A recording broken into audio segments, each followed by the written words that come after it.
Okay, we're coming back in the line right now, back towards the vent that we went through. Noticing right here, looks like there's a little bit of a transition with a couple of turns that is clay, and then it's transitioning back to cast iron. But as you can see, as we come back through here, if you pay attention and when we're making these turns, if you see that lip up in the middle of the screen right there, and that one right there at the bottom of the screen, how you see a separation there in those turns. That one's not too bad. There's another one right here.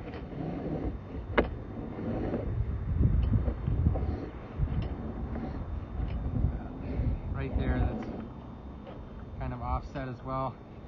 But these ones over here are really the ones that I'm concerned about,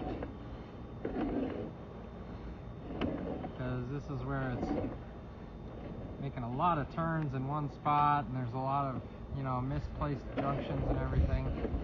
So I think that's what is causing the backup issues.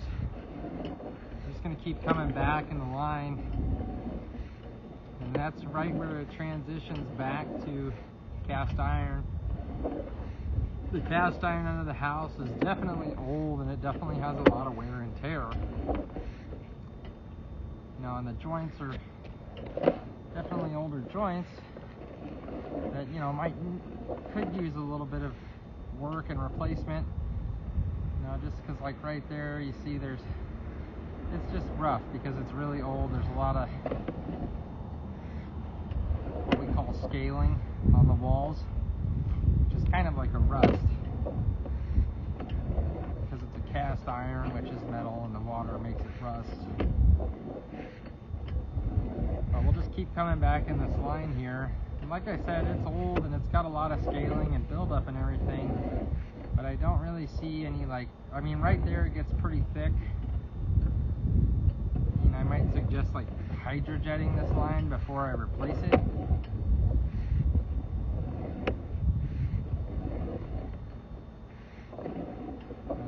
Yeah, I mean, for the most part, it looks like the structural integrity of the cast iron isn't in the worst shape. I mean, I don't see any huge defects. I just see a lot of scaling and a lot of buildup is really all that I see. And then right here, we're coming up out of the vent, so that really concludes the inspection. So we went from the alleyway all the way to where it comes into the Arizona room. The Arizona room is where we see the part that I think is causing the backup issues. So that's what I would recommend digging up and fixing if we were going to dig anything up and fix it. Underneath the house, I mean, it might be a good idea to have a hydrojetter ran through the sewer line through that cast iron. But I don't think that it's really something that needs to be replaced as of right now.